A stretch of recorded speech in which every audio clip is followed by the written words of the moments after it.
तो डॉक्टर विकास, मैं आपसे मेनली बात करना चाहता हूँ, वो मेरा ये टॉपिक है कि हम नीट के बच्चों के लिए बात करेंगे। क्योंकि मेनली नीट के स्टूडेंट में क्या रहता है कि उनका पहला टारगेट एमबीबीएस रहता है, जो कि उसकी बहुत कम सीटें हैं और बहुत कंपटीशन हाई होने की वजह से बच्चों का मोरल बहुत डाउन हो जाता है। बिल्कुल। उनके पास क्या क्या अदर ऑप्शन है जो हम वो नीट में अगर उनको एमबीबीएस की सीट अलॉट नहीं हो रही है या उसके अच्छे मार्क्स कर रहा है तब भी उसको एमबीबीएस नहीं मिल रहा, तो उसके पास जी, क्या क्या अदर ऑप्शन है? बिल्कुल, सबसे पहले मैं आपको थैंक यू बोलना चाहता हूँ क्योंकि इस पॉइंट पर मुझे सच में बात करनी थी। बहुत सारे बच्चों को ना पता नहीं होता है, वो बस लगे हुए हैं, रेस में लगे हुए हैं। तो बच्चों को ये लगता है कि अगर एमबीबीएस नहीं मिला तो उनकी लाइफ बेकार है और वो 1 साल, 2 साल, 3 साल, 4 साल, 5 साल इसमें लगे रहते हैं। लेकिन अगर आप इससे भी हटकर आप देखते हैं, तो आयुष कोर्स है, हमारा डेंटल है, आप इसमें भी जा सकते हैं। जैसे आयुष में आयुर्वेद है, यूनानी है, होम्योपैथिक है, सिद्धा है और योग है, उसमें आप देख सकते हैं या फिर डेंटल में जा सकते हैं, बीडीएस में जा सकते हैं। तो ऑप्शंस बहुत हैं, बस ये है कि आपको अपना नैरो माइंडेडली नहीं सोचना है, थोड़ा खुलकर देखो। और सबसे बड़ी बात ये है कि इसमें टाइम वेस्ट मत करो क्योंकि ये फील्ड बहुत बड़ा है। यहाँ पर ज़रूरत है, बस आपको अपना इंटरेस्ट दिखाना है और इंटरेस्ट आ जाएगा। आप एक बार आएंगे, जब उसके बारे में जानेंगे तो आपको अच्छा भी लगने लगेगा। विकास, मैं आपको रोकना चाहूंगा। मैं आपसे ये पूछना चाहूंगा कि जैसे बच्चों का माइंडसेट होता है कि उन्हें एमबीबीएस चाहिए। हम्म, जनरली जो भी बच्चा नीट की प्रिपेयर करता है उसका यही माइंडसेट रहता है कि उसको नीट में एमबीबीएस ही चाहिए। हम्म, ठीक है, उसके फर्स्ट प्रायोरिटी, वो लोग आजकल और किसी चीज के बारे में सोचते भी नहीं है, थोड़ा अलग समझते हैं कि सोचना भी। जैसे मैं जनरली देखा है, मैंने भी नीट की प्रिपरेशन की है, मैं यहाँ बीडीएस में भी आया हूँ। जैसे मैं जामिया मिलिया सामने से बीडीएस किया है, आपने भी जी, बीएमएस कंटिन्यू कर रहे हैं, तो हम्म, मैंने जनरली देखा है कि बच्चा जब फर्स्ट ईयर में आता है तो उसका थोड़ा माइंडसेट अलग रहता है, थोड़ा डिप्रेशन सा रहता है कि मैं क्यों इसमें आ गया। जैसे जनरली एमबीबीएस के बाद बच्चों के पास बीएमएस और बीडीएस एक अच्छा ऑप्शन रहता है जो हम्म, बच्चे चूज करते हैं जनरली। हम्म। तो आप क्या बताएंगे कुछ कि बीएमएस के फर्स्ट ईयर में आपके साथ कैसा रहा, या आप उस डिप्रेशन से कैसे बाहर आए? हाँ, देखिए सबसे पहले तो एक मन में वो रहता है कि यार मैंने इतनी दिल से मेहनत की थी और सिलेक्शन नहीं हुआ, नीट में एमबीबीएस नहीं मिला। तो एक मायूसी तो रहती है, हर बच्चे को रहती है। और किसी की भी पहली प्रायोरिटी पर आयुर्वेद या कोई दूसरे सब्जेक्ट्स नहीं होते हैं, उनको चाहिए एमबीबीएस। तो सबसे पहले तो वही आती है कि मैं मैदान हार के आया हूँ। बिल्कुल। तो एक्सेप्ट नहीं कर पाते स्टार्टिंग में, तो मेरे साथ भी हुआ, मैं भी ये सोचता था। लेकिन आप जब किसी फील्ड में घुसते हो, उसकी गहराइयाँ जब आपको पता चलती है कि ये कितना अच्छा फील्ड है, तब आपको इंटरेस्ट बिल्डअप डेवलप हो जाता है। फिर मैं था, मैंने अपने 1 साल 2 साल, हाँ 2 साल मैंने तैयारी की, उसके बाद नीट फिर की तैयारी आपने हाँ दोबारा जी, की? एक बार मैं आपके साथ ही था जी। वहीं कोटा अच्छा, में। नहीं, अच्छा, आपने बीएमएस में आने से पहले नीट की तैयारी की? हाँ जी। नीट बीएमएस के बाद आपने कुछ ऐसा अटेम्प्ट लिया? नहीं, उसके बाद मतलब मैं ऐसा वही कि पूरा हाँ, वैसा फीलिंग आ रही थी कि नहीं करना है मुझे तैयारी। और दूसरा फिर मुझे आयुर्वेद में बहुत इंटरेस्ट आने लगा अच्छा। क्योंकि जब मैं आया यहाँ पर तब मैंने ऐसा कुछ नहीं सोचा था। कोई नहीं सोचता है ऐसा। लेकिन जब आप 1 साल 2 साल तैयारी करके जब मैं यहाँ आया, तो मेरा भी एक्सपीरियंस ऐसा ही था। फिर धीरे धीरे मैंने आयुर्वेद को जाना समझा। अब मुझे उसमें बहुत इंटरेस्ट आता है और मुझे लगता है कि मैंने बहुत अच्छा डिसीजन लिया सर। क्योंकि मैं अगर तैयारी कर रहा होता तो शायद मैं दोबारा भी इतना अच्छा अटेम्प्ट नहीं दे पाता, क्योंकि बिल्कुल। मुझे अपनी सच्चाई पता है।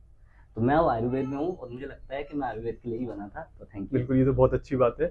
जनरली बच्चे जब किसी भी बीएमएस या बीडीएस या बीएचएमएस एमबीबीएस के अलावा कोई भी कोर्स चुनते हैं, तो उनका माइंडसेट ये रहता है कि वो नीट की तैयारी दोबारा स्टार्ट कर जी। दें, जिसकी वजह से मैं मानता हूँ कि वो अपने साथ साथ जो उन्होंने कोर्स चूज किया है उसको भी खराब कर रहे हैं। हाँ, ये क्योंकि धोखा दे रहे हैं बस। हाँ, क्योंकि जो हमारे जैसे बीएमएस हुआ, चाहे हम्म, बीडीएस हुआ, हम्म, चाहे आप किसी भी अदर कोर्स की बात कर लें, जैसे मैं बीडीएस की फील्ड का हाँ हूँ तो मैं उसके हाँ बारे में कुछ बताऊँ। जी बिल्कुल सर। तो जो हमारा बेस होता है बीडीएस का या पूरे डेंटल का, हमारा फ्यूचर का जो बेस होता है वो हमारे फर्स्ट ईयर और सेकंड ईयर में मेनली बेस्ड रहता है। हम्म, क्योंकि आपको जो प्री क्लिनिकल है जो हम्म, फर्स्ट ईयर सेकंड ईयर में रहता है, हम्म, प्लस आपका जो डेंटल के बारे में सारी इन्फॉर्मेशन, अपने टीथ के बारे में, उसका बॉडी का लिंक, जो हम मेनली मेडिकल के सब्जेक्ट्स पढ़ते हैं वो सब फर्स्ट एंड सेकंड ईयर में रहता है। सारे लेकिन बेसिक। जनरली मैंने देखा है कि बच्चे फर्स्ट ईयर और सेकंड ईयर को अपनी नीट की प्रिपरेशन में खराब कर देते हैं। तो वो एक उनके लिए बहुत बड़ा ड्रॉबैक है, फिर वो सोचते हैं कि बीडीएस में या बीएमएस में अच्छा स्कोप नहीं है, क्योंकि उनको वो अपने फील्ड को जान ही नहीं पाते। सही है। फिर अब थर्ड ईयर, जैसे हमारे यहाँ थर्ड ईयर में आने के बाद बच्चों को जब क्लिनिक में आने का मौका मिलता है या पेशेंट करने का मौका मिलता है, उनके पास कोई इतनी अच्छी नॉलेज नहीं होती, क्योंकि उन्होंने अपना सारा टाइम जो है वो नीट की प्रिपरेशन में खराब कर दिया। ऐसा कुछ आपकी फील्ड में रहता है? बहुत अच्छी बात कही आपने, मैं आपके सारे पॉइंट से एग्री करता हूँ।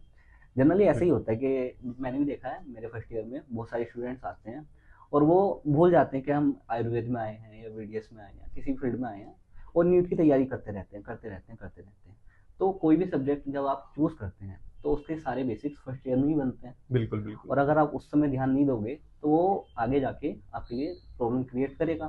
फिर आपको क्या लगेगा कि यार इसमें तो कुछ रखा ही नहीं है, या जबकि मुझसे गलत। कुछ नहीं आ रहा है इसमें? हाँ, इसमें मुझसे कुछ आ नहीं रहा, मेरा इंटरेस्ट इसमें जाग नहीं पा रहा है, जबकि गलती किसकी है इसमें? आपकी। तो जो भी ऐसा करते हैं तो प्लीज़ धोखा मत दीजिए उस डिग्री को भी और अपने आप को भी। जिस भी फील्ड में आप आए हैं उसके लिए तैयारी कीजिए, बढ़िया से पढ़िए और मचा दीजिए। अगर आप में पोटेंशियल है, आप में एबिलिटी है, तो आप उस फील्ड में भी अच्छा करेंगे। बिल्कुल, ये तो बहुत अच्छी बात कही है डॉक्टर विकास आपने, कि हम किसी भी फील्ड में अगर अपनी पूरा 100% दें तो उसमें स्कोप की या कोई फीचर में किसी टेंशन की जरूरत नहीं है। बिल्कुल। किसी भी फील्ड, आप चाहे एक नॉर्मल गवर्नमेंट से बीएससी की बात कर लीजिए, चाहे यहाँ तक कि आप एमबीबीएस तक की बात कर लीजिए, अगर उस फील्ड में आपका इंटरेस्ट नहीं है तो फील्ड आपके लिए भी नहीं है, और आप उसके साथ में अपने फ्यूचर को, अपनी फैमिली को, उस फील्ड को और अपने आप को धोखा दे रहे हैं। अगर उस फील्ड में आप जा रहे हैं, जनरली मैंने कुछ बच्चों को ऐसे भी देखा है कि वो अच्छा रैंक करते हैं, उनकी रैंक अच्छी आती है, अच्छे मार्क्स करते हैं, जो बॉर्डर कंडीशन पर रहते हैं, तो वो उनका जनरली क्या करते हैं कि बीएमएस की सीट उन्होंने अलॉट करवा ली या बीडीएस की सीट अलॉट करवा दी, और वो कॉलेज नहीं जाते, उसका उनका बिल्कुल भी ध्यान नहीं होता, और उस पॉइंट से वो किसी का हक भी मार रहे हैं मेरे हिसाब से जी। तो उस बारे में आपका क्या कहना है? हाँ, देखिए, अगर आपको सच में तैयारी करनी है और आपको लगता है कि मैं निकाल लूंगा, आपको 100% श्योरिटी है कि मैं निकाल लूंगा, तो कम से कम वो सीट लेकर आप किसी ऐसे बच्चे का जो उस फील्ड में आकर अच्छा कर सकता था, उसकी सीट बेकार मत कीजिए, आप खुद से तैयारी कर लीजिए फिर। और अगर आपको आना है फील्ड में तो उस फील्ड के लिए तैयारी कीजिए अच्छे से। तो बस यही मैं कहना चाहता हूँ कि धोखा मत दीजिए किसी को भी और अच्छी तैयारी करो। बिल्कुल बिल्कुल। देखिए, ये टाइम मेरे हिसाब से बहुत अच्छा है इस पॉइंट पे बात करने के लिए, क्योंकि हमारा नीट 2026 अब आने ही वाला है मई में, बच्चे भी पूरी जी जान से तैयारी में भी लगे हुए हैं, तो उनको एक मोटिवेशन होना चाहिए कुछ ना कुछ। बिल्कुल, कि भाई हम अपने, ठीक है, हमने अच्छा मार्क्स कर दिया, ये बच्चे क्या सोचते हैं कि मेरे नीट में कट ऑफ से पास हुआ, ये बच्चों के साथ साथ पेरेंट्स का भी ये सोचना है कि अगर बच्चे ने गवर्नमेंट सीट निकाल दी तो वो नीट में पास हुआ, और नहीं निकली तो वो फेल हो गया। बच्चे बहुत ज्यादा डिमोटिवेट हो जाते हैं, लेकिन इनको ये पता होना चाहिए कि हमारे पास कितने सारे ऑप्शन है जिसमें हम बहुत अच्छा फील्ड में कर सकते हैं। जान भैया, एक क्वेश्चन मेरा भी आपसे है कि जैसे इस समय नीट की प्रिपरेशन बहुत धुआंधार चल रही है, एग्जाम आने वाला है, और लास्ट ईयर के अकॉर्डिंग 550 पर कट ऑफ गई है, तो जो बच्चा 548 नंबर पाया है और उसको एमबीबीएस कॉलेज नहीं मिल पाया, तो क्या वो आपकी नज़र में फेल है या उसने कम मेहनत की है? नहीं नहीं डॉक्टर विकास, देखिए, ये बात आपकी बहुत अच्छी है, और जनरली हम देखते हैं कि बच्चा अपनी पूरी मेहनत के बाद भी एक दो नंबर से या 2-3 रैंक से पीछे रह जाता है, तो उसको कॉलेज नहीं मिल पाता, लेकिन उसमें उसकी मेहनत का कोई भी मतलब नहीं है, क्योंकि पेपर का सेट आपका ऐसा आया कि आप उस बॉर्डर कंडीशन पे अगर आपका एक क्वेश्चन ठीक होता तो आप कट ऑफ के उस पार हो जाते। ये नेशनल जो हमारा नीट का एग्जाम है वो आपकी कुछ एलिजिबिलिटी को जज नहीं कर रहा है, क्योंकि आप बहुत सारे सेंटर वो देखेंगे, स्टेट देखेंगे जिसकी कट ऑफ अलग अलग जाती है, तो आप ऐसे मानेंगे कि भाई अब जैसे मान लीजिए 550 मान लीजिए कट ऑफ गई है और उस बच्चे की 548 है, अगर वो बच्चा यूपी में अगर इतनी कट ऑफ गई है तो वो एलिजिबल नहीं है एमबीबीएस करने के। वहीं मैं बात करूं उत्तराखंड की, तो वहाँ एलिजिबल है, तो वो तो कोई बेसिस नहीं है, वो हमारे सिस्टम की खराबी है, क्योंकि अगर हमारा एग्जाम ही एक है तो हमारी कट ऑफ भी एक होना चाहिए। अब हमारे सिस्टम में क्या है कि 15% ऑल इंडिया कोटा है, उसकी कट ऑफ सेम जा रही है, 85% कोटा की कोई बात ही नहीं कर रहा, कि अब बच्चा आपका उत्तराखंड का बच्चा है वो 548 नंबर ला रहा है, तो वो एलिजिबल है एमबीबीएस करने के लिए। दिल्ली, यूपी, बिहार, ये बच्चे एलिजिबल नहीं है एमबीबीएस करने के लिए, ये तो कोई इसका बात नहीं है। लेकिन अब हम सिस्टम से लड़ने से बेहतर है कि हम अपने आप से अपने लिए कुछ अच्छा प्लान करें।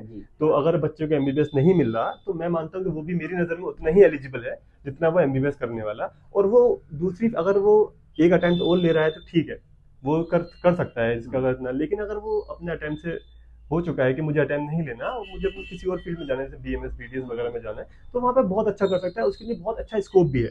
लेकिन पहला क्वेश्चन देखिए, मेरा पहला पॉइंट यही है कि अगर वो बच्चा उस फील्ड में एडमिशन ले, चाहे वो बीएमएस हो चाहे बीडीएस हो, तो अपनी पूरी जी जान से उस फील्ड में ही मेहनत करे, तो वो बहुत अच्छा कर सकता है उस फील्ड में। और बच्चे आजकल सोचते हैं कि ये पेरेंट्स का ही जनरली क्वेश्चन रहता है कि भाई हमारे बच्चों को एमबीबीएस नहीं मिला, अब हम उसको क्या करवाएं, हम प्राइवेट एमबीबीएस करवा दें। लेकिन प्राइवेट का देखिए अच्छा ऑप्शन है, बहुत सारे बच्चे ऐसे कि वो प्राइवेट भी नहीं कर पाते या अब्रॉड नहीं जा पाते, तो उनके पास बीएमएस बीएचएमएस बहुत अच्छा ऑप्शन है, वो यहाँ रह के बहुत अच्छा कर सकते हैं। वो ये फील्ड भी बहुत अच्छी है, ये सारा आपको बहुत अच्छा एक्सपोजर भी है पेशेंट का, और हमारी सोसाइटी को नीड भी है सब चीजों की। तो बच्चे ऐसा ना सोचे कि भाई मुझे एमबीबीएस नहीं मिला तो मैं अब क्या करूँ। बिल्कुल भैया, तो बस ये है कि आप अच्छे से मेहनत कीजिए और जो भी फील्ड आपको मिल रहा है आप उसमें चले जाइए और लाइफ में आगे बढ़िए, मोटिवेट रहिए और मचाइए। बिल्कुल विकास, देखिए, अभी नीट का जैसे रिजल्ट आएगा बच्चे बहुत उम्मीद से रहेंगे, तो उनका उम्मीद ना टूटे इसलिए पेरेंट्स भी उनका बहुत अच्छे से सपोर्ट करें, और जो भी फील्ड उनके लिए बेटर हो या जिसमें थोड़ा बहुत उनका इंटरेस्ट हो उसमें आगे उनको बढ़ाए। हाँ, तो आज का कंक्लूजन यही है, तो बहुत अच्छा, थैंक यू। और फैजान भैया के चैनल को सब्सक्राइब करें, साथ ही विकास के चैनल को भी सब्सक्राइब करें, बिल्कुल, जो कि कोलैबोरेशन में रहेगा। और all the very best for all NEET aspirant. Thank you.